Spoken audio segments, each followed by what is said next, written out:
Hello everybody, my name is Troublmaker, and it's been a while. It's been a while since there has been a good game worth actually casting, and what we have here is a bit of a mix and a mash. A mostly WTF team versus a mostly RKKA team, and that's how we'll be actually identifying them. So, playing for the mostly WTF team, we have Firestarter. We have a gluten-free Ebola, which is a South Park joke, so I'm guessing that's probably Dirty D. And we have the newest member of WTF, George S. Patton.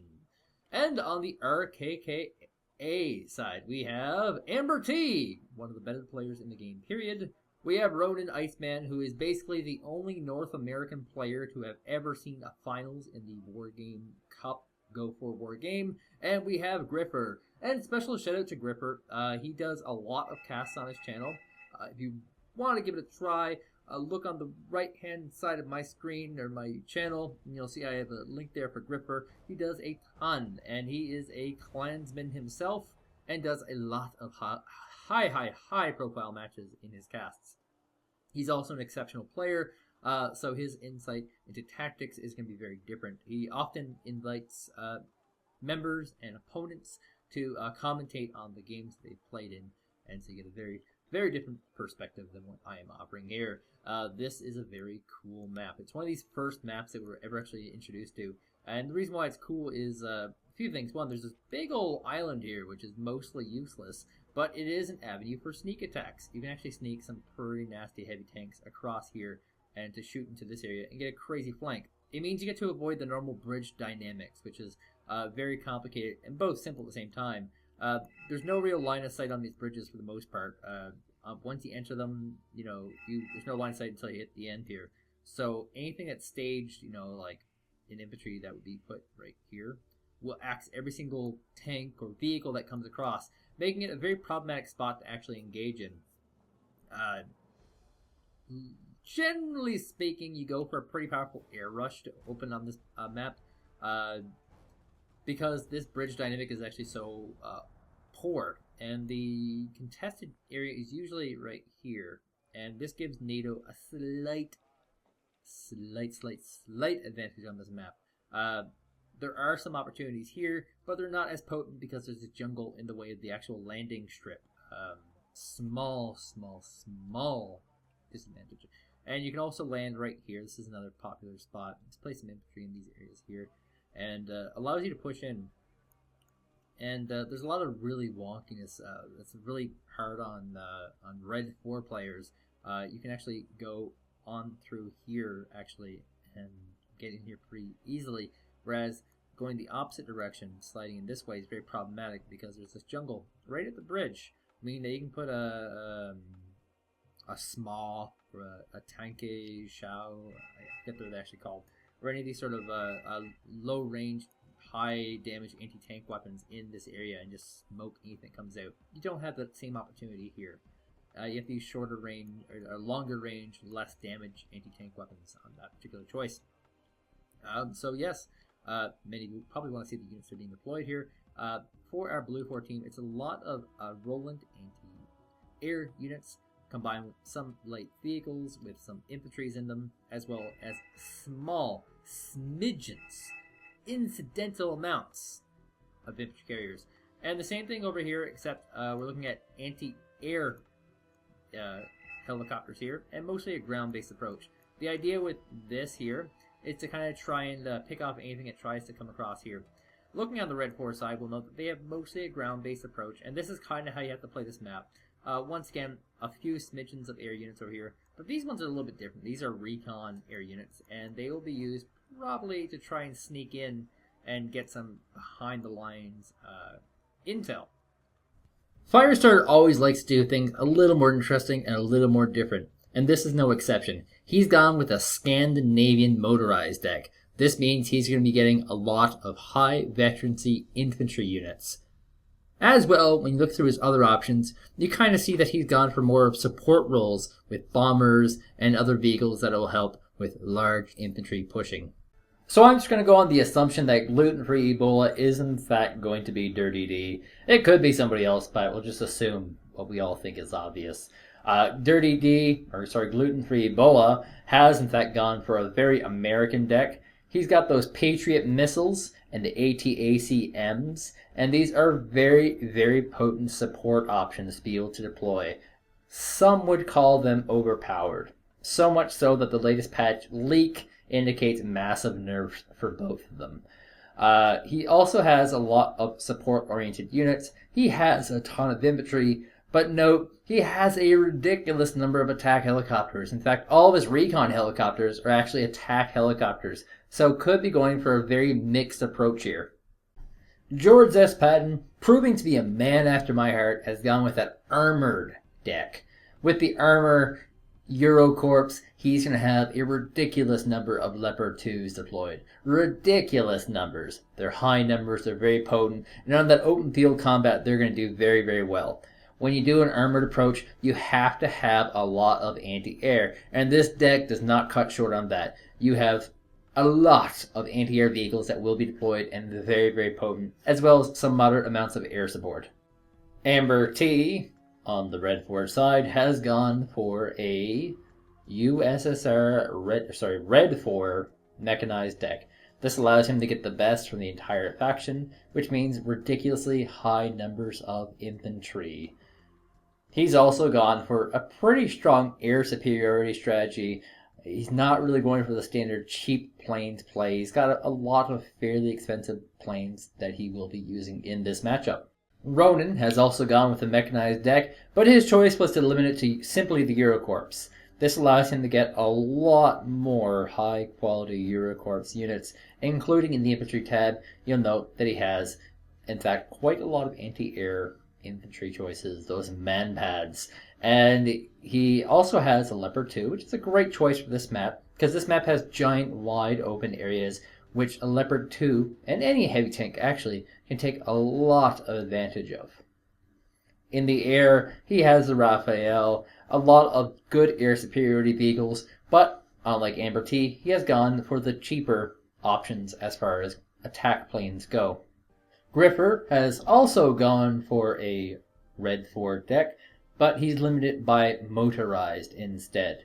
This allows him to get those great high veterancy shock troopers, which will be essential for getting rid of infantry from towns and wiping out tanks as they come along approaches. He has selected quite a few favorites from a lot of people. However, there are some severe limitations in support for his actual infantry. This means when bombers and napalm and such options come into play, his infantry will have to be very quickly microed or receive ridiculous losses. Alright, and we're off! First jet player coming off from the blue 4 side is going to be from George S. Patton. It's going to be that famous French flyer, the Raphael CF-1, which, of course, are being deployed in Iraq very recently. Maybe not this particular model, but the Raphael fleet has been sent in to do some pretty insane bombings. They were also used in the Mali campaign, which is also in recent memory. The French have some of the best flyers in the world. A lot of people accuse Eugene of being French and having a lot of bias, but seriously, these planes kick a lot of ass. Pretty low amount of commands coming out here. This is pretty standard for higher level play. You want to have a low command count so that you can get the maximum number of troops. And here's a KA-52. Interesting choice. It's going to get gunned down probably by these OH-58. Yes, should have them. Leads with the recon. And here we go.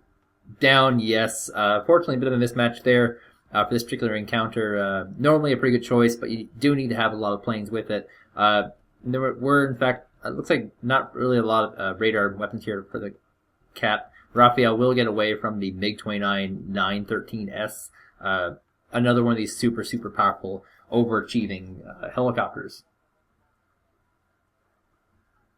Yes. So it looks like we have a successful landing of a Spetsnaz crew, 2 Spetsnaz crew. They will be able to get a lot of behind the lines of information unless they are axed. And look at these great use of these helicopters, just bringing them in to try and pick off some vehicles. And the amazing rocket use here is going to pick off a decent number of light riflemen here. Spetsnaz crew, of course, are going to be equipped with a sniper rifle and some heat weapons and should be trying to escape relatively soon. There's a lot of Spetsnaz crew being deployed here. We actually have a huge push of infantry coming in to invade this point. This is rather unusual. You rarely ever see this point get invaded. And looks like a Slot Stinger finally coming in and trying to do some of the damage needed to get rid of some of these anti-air or these helicopter vehicles. On another front here, we notice that they pretty well smudge in this random place that usually people engage. And actually, Blue were able to actually make a landing at Juliet here, which eliminates 2 flanks here. So they've combined their forces to take out this area. And this looks like it's a two teammate push here, perhaps, because this is a freaking ton of units. And just trying to organize these units here. The Panzerbill going to move to the back. He doesn't want to lose that. That's his only recon unit. Leopard 2s moving up to the front. Going to try and wipe off a few units and hopefully not die to these Conquerors, because Conquerors can be quite deadly. Actually going to target down the Martyrs. Oh, it zooms out of control. Moving back to this flank over here in the middle, we'll see that the defenses here are just too good. And once again, this bridge is very deadly to cross. Vehicles will not be able to cross it, and severe advantage goes to the guys who are able to cross first. T-72 is actually going to come in and get some flanking shots, but there's actually going to be in some nasty rockets firing. Is that a Roland? Oh, sorry, that's these Milans here in the corner. And the T-72As are going to continue going across here, and actually just rallying in more tanks right now. There are light riflemen here, and light riflemen are in fact going to be a pretty hard counter. But actually these light riflemen are not in the towns right now, so they are actually going to be very vulnerable to these tanks. Huge misstep. The Lod Stinger, completely out of inference, is going to move back. We have an anti-tank weapon here, the ITV. This is one of these vehicles you can rally in. I think it's quite expensive, actually, 60, 70 points or so. Yeah, 70 points. And it's got a lot of rockets, note. It's got a lot of 12. So if you can keep it alive, it's actually a pretty worthwhile investment. But not so good. It looks like my mouse is critical on battery power right now, according to an indicator that just appeared on my screen. Sad. I have to replace those batteries sometimes, I guess. And this push by Red on the north, very, very powerful. This push by Blue is completely uncontested as well. It looks like we're going to see a little bit of ringing around the rosy here. Not a lot being rallied in here. A lot of small anti-tank weapons are going to be brought in here to try and wipe out some of the more vehicle-coated weapons here. Yagari, of course, has that wicked, wicked good long-range attack here. Going to join in with the Mott-Schützen's attack. Panzerbill getting some solid hits. And, of course, this would be Firestarter doing this crazy maneuver on the northern front here. You know, looks like Red is getting a pretty good foothold in here. Flügelfaust, of course, is an infrared weapon. Will not be able to stand up to the GRU in a one-on-one fight. And they're actually getting a total surround on this base. They've pretty well nullified the Bravo base. And this middle base is basically theirs as well. A lot going to have to come through the pipes for WTF. RKKA just completely dominating them. Using a few vehicles on the side here, just as kind of vision. And basically, in order for them to really stay in this this push by Firestarter, it's going to have to be significant. It's going to be very, very good. We do have some Conquerors firing in the distance here, trying to pick off whatever they can, staying in the open basically so they get the range to fire. And a lot of these things will not have the range to hit these Conquerors. They are missing, yeah, there's the Leopard 2s in the south. Those are the guys that could wipe out those Conquerors relatively easy. They could soak the hit and then just come in. We have a longbow coming out here. It's a very, very potent helicopter, very vulnerable as well. And oh my god, the Walk Regiment are just walking right in to try and take out these Jaegers. Not even using smoke or any of those sort of tricks to cover speed. Leopard 2 is actually going to come around the back here. These, of course, are going to be from Patton. And just trying to use them to pick off what he can. The longbow doing the majority of the damage against this single Moskoya Pehota. And he's going to wipe it out. Huge flanks to the Leopard 2s. WTF in love with the tank fight here. Looks like a Navy SEAL deployed here. And a Cobra actually able to get across the border here. And looks like Bravo is in pretty good shape right now. But these tanks have actually von Splieken. I don't know. Von Splieken? What was that famous? Von Schlieffen. Is that what I'm thinking? Yeah, the Von Schlieffen maneuver. They've come around the back and come along the side here. They hit a flanking maneuver while the front is distracted. On the southern front, looks like a slow push up here by Firestarter, but very successful. He's grabbed a lot of these significant towns and is slowly making his way in here. Looks like preemptively Gripper going to add some SPU 70s over here, perhaps, or is he greedy? There are some Sisus here. They shouldn't be able to fire back. No, in fact, they're not, actually. Mott-Schützens, yeah, it's too good. SPU 70, very, very strong anti-infantry carrier. And we have a lot more infantry moving up here from George Patton. They're going to try and grab this area. And it looks like for WTF, they're going to try and go for this southern approach.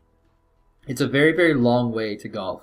The Leopard 2 is a very wise choice in this particular instance because a big heavy tank is going to be very good in a defensive battle. They're going to be able to pick off things like Conquerors, wipe out the infantry, and with the field of battle being so giant and empty here, these Leopard 2s are going to be able to hit their maximum range. Flügerfaust in a random location going to get a very expensive helicopter kill right now, and nothing really able to counterfire on this initially. Down, yeah, there it goes. Veteran Flügerfaust here. That. And we're going to have some more infantry rally in here to try and grab some of these essential towns. Now, at this one Delta base over here, we have the Spetsnaz GRU coming in. And he's sort of just been spotting along here. Crazy use here by Ronin to get these Spetsnaz GRUs.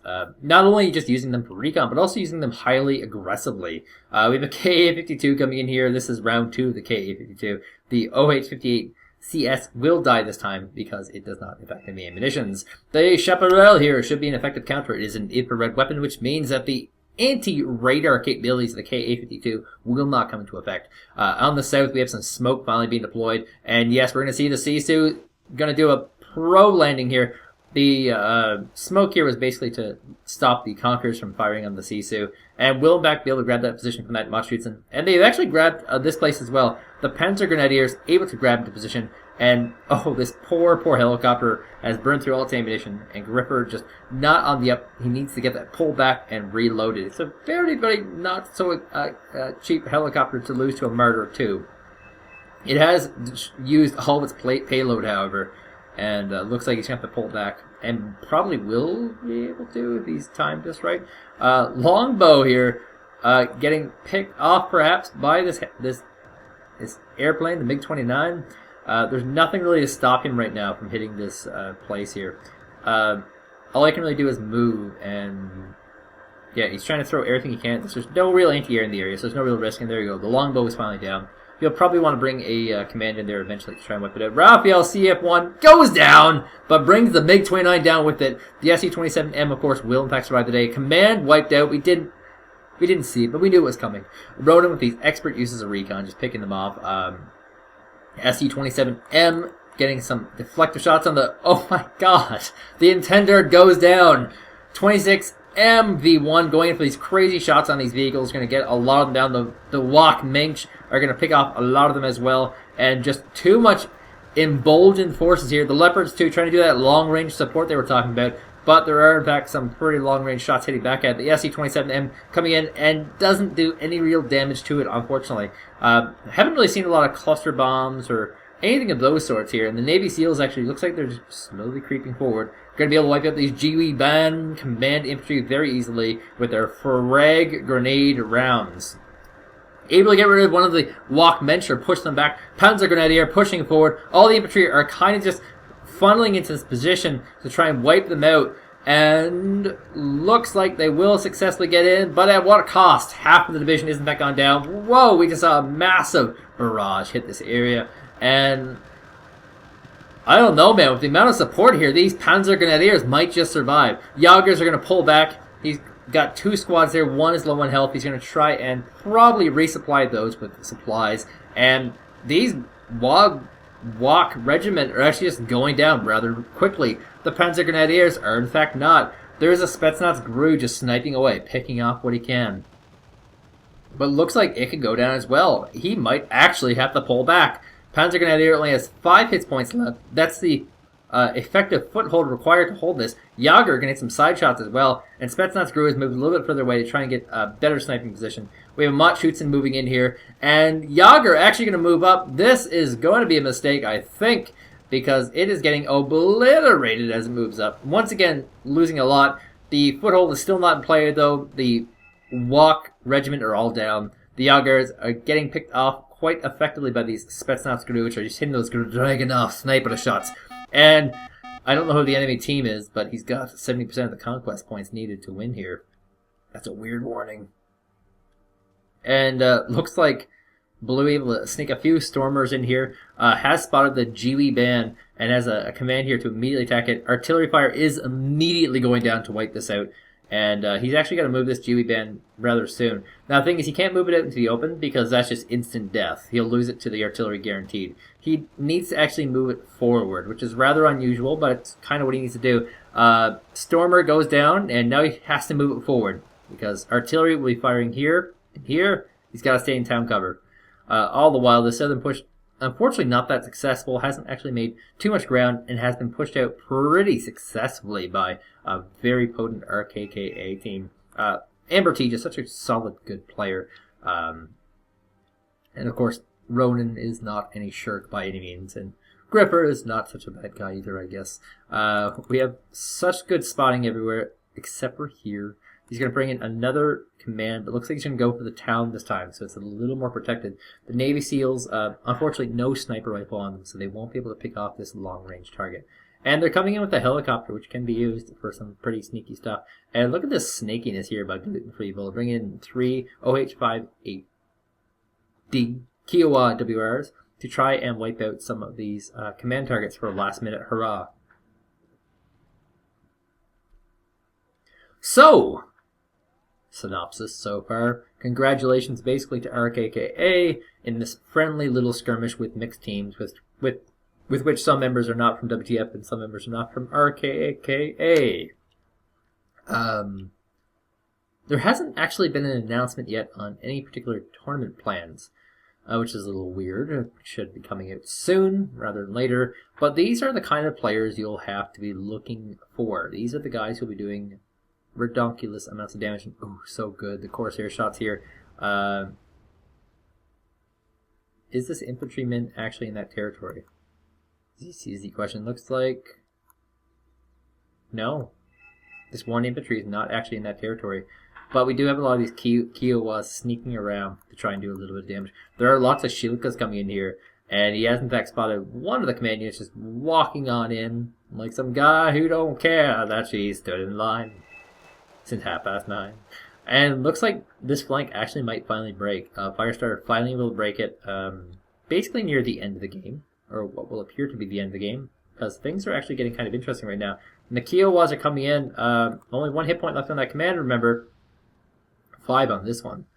And Shiruka's so good for knifing those helicopters. Has basically gotten rid of all of them, and we actually have an anti-helicopter hybrid coming in here to deal with the other one. So that's basically the end of Gluten-Free Bola's little Russia-Rooney. And we have a P4PC trying to sneak around these towns. He doesn't know what's in the towns, so he's got to sneak around. And of course, Gripper has the Mott-Schutzens waiting in reserve. And there's no anti-air in this area, so this KA-29B can actually kill this PC with no resistance whatsoever. Unless he finds his Abrams, which does in fact have an anti-infantry rifle on it, which can actually be shot up to actually hit targets that are in the air. Yeah, strict defense here. Some more of these walk regiments are going to be deployed here by Gripper to try and grab this location. A B-5 bomber comes in, but looks like he lost his target last minute because he didn't quite drop his payload. And yes, actually we'll get some pretty awesome pot shots on the P4 PC. And will not sneak that one in. Not today.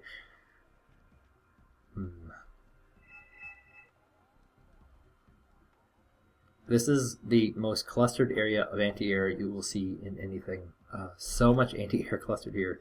AT-ACMs will do ridiculous amounts of damage there. I don't actually think either side has access to that technology right now. And, oh, finally that Abrams could get picked off. I could have swore the Abrams had a Browning rifle on it that could shoot up. But looks like it's losing all its ammunition and whatnot. Maybe the range is just too good for these helicopters, perhaps. That could be it. And then Mosquea Peyote gonna sneak back into where he was. Yeah, I mean, this both players did a very solid opening push, but it looks like RKKA just did a more solider. It's a word! Solider one. And we'll get the command kill there with the Stormers. And we might actually see WTF sneak in one of their own commands. They do this quite often, actually. They'll put their own commands in like a corner or something and just smoke it. And then if the enemy's using against them, they'll do some nasty stuff. The Vegan's going to come in here. A little bit of overkill. Oh, he's actually going to use it against the tank. How original. And the Conquerors, their limited numbers of rockets, will be targeting down the Sisu, the Za 180, and missing. Rather unfortunate for them. But it's just like an endless flood here. I don't know where Firestarter gets all the money for this. Just endless floods of Firestarter units And there's basically nothing left. Look at this shock and awe rally in here. Gripper combined with Amber T. You're going to rally in a ton of infantry units to try and grab this location back, because this is really hurting their plans. Their plan was just win the game. And if you note, like, the map is actually fairly balanced right now, so this could actually go back either way.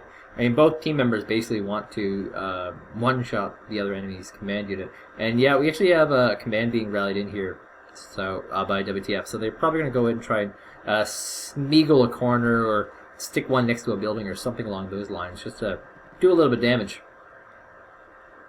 It's really this middle base that's just winning it right now for RKK. It's the only real advantage they have right now on the map. And if this push can go any further, and I don't know that it can. That's the thing.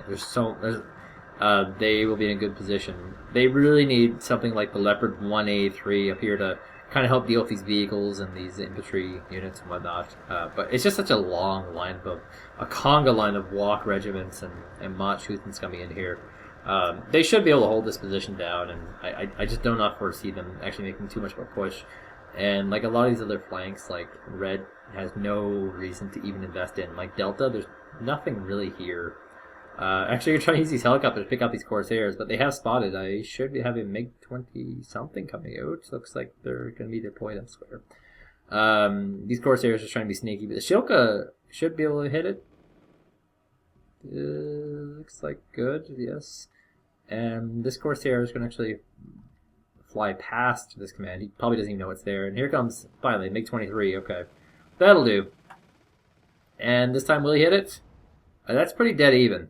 I mean, if he doesn't get it, that's just horrible luck. Like, he could be in, like, this corner here or something.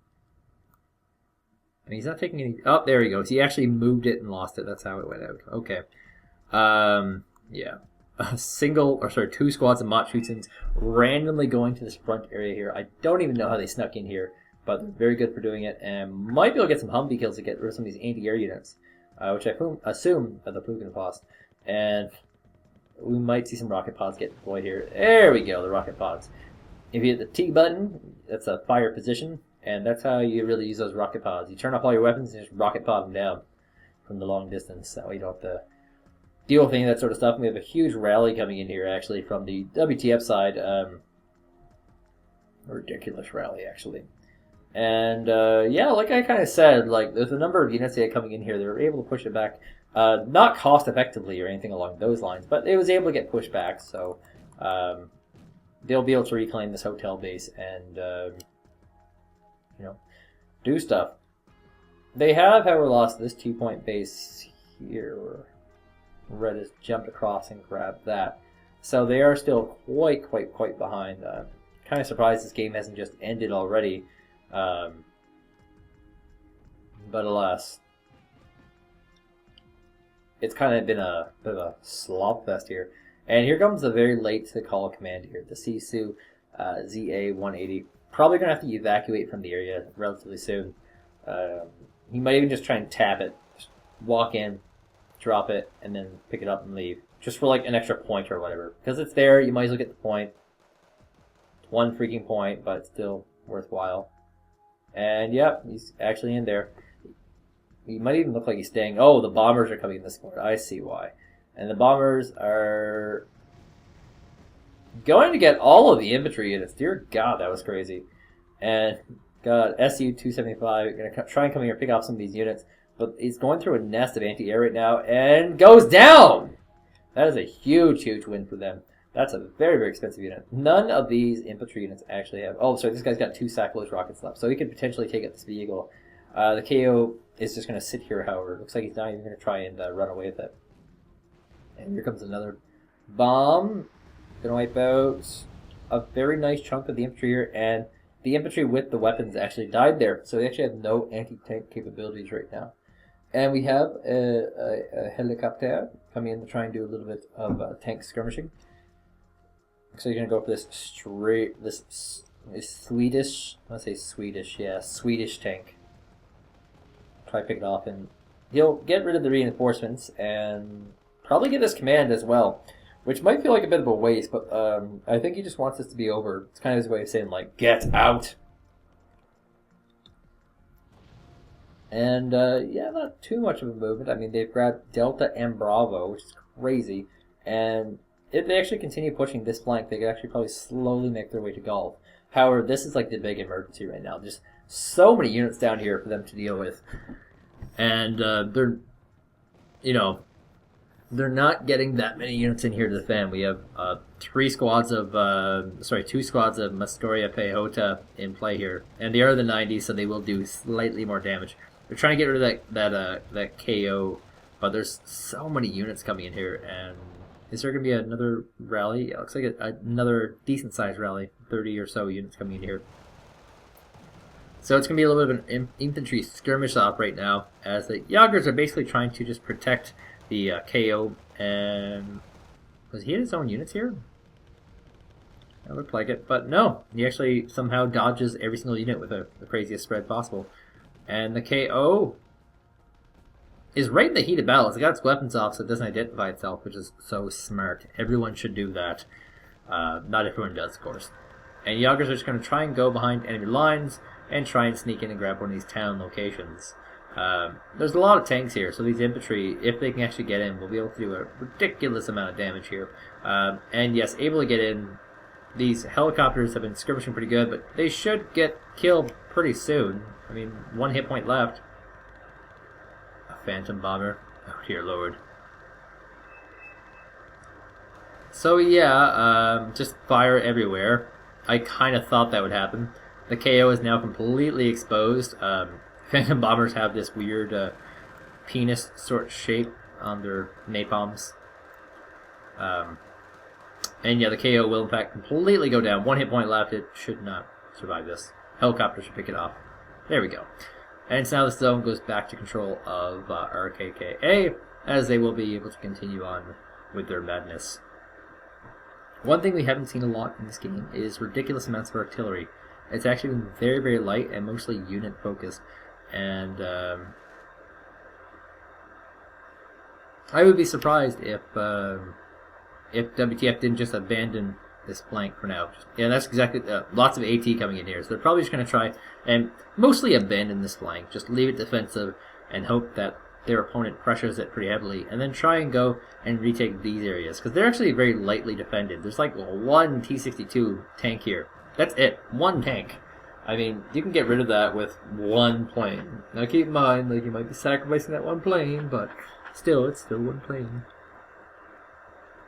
And we have a TACOM going to come in here. Looks like they're going to try and sneak in right here, which is a very unexpected location.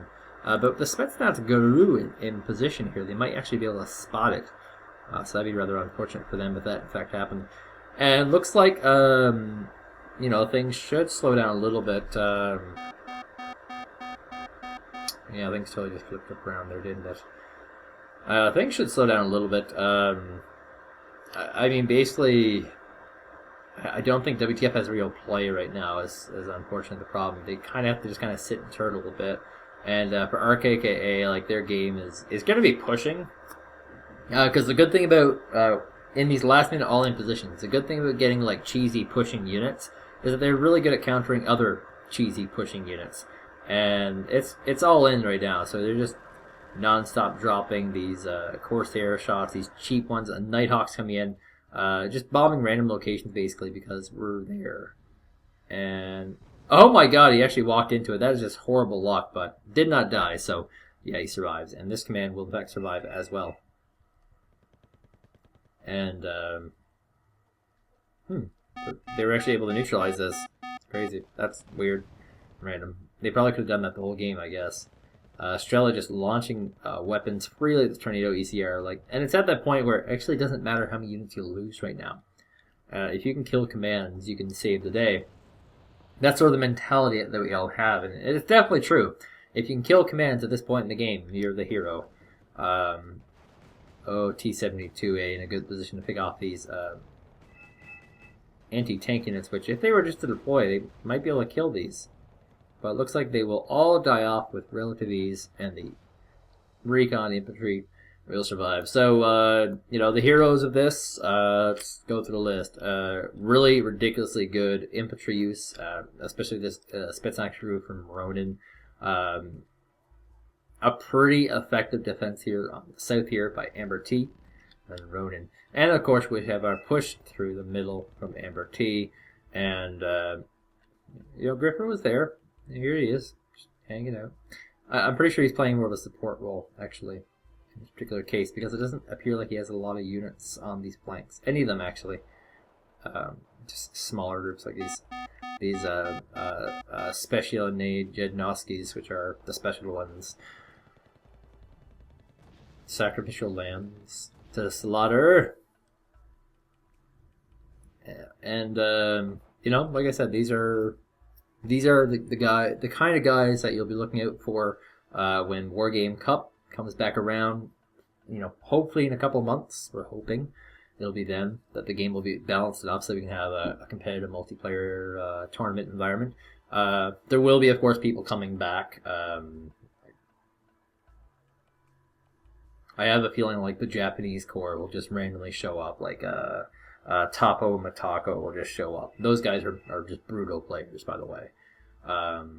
No unit will probably make a return, no doubt. They won way too much money from Wargame Cup last time to not do it. And, wow, actually able to get a 2-point kill here. That's actually just going to make their game go that much faster and end it right there. So, ladies and gentlemen, my name is Troublmaker. As I said earlier, if you want to get a lot of casts from top level play, definitely check out the channel of this guy here, Gripper. Should have a linky pop up or something, and he will get you on his way. The lowest performing member of his team, but keep in mind these are the top players in the game right now. Ladies and gentlemen, my name is Troublemaker. Thank you guys for watching, and I'll see you guys later.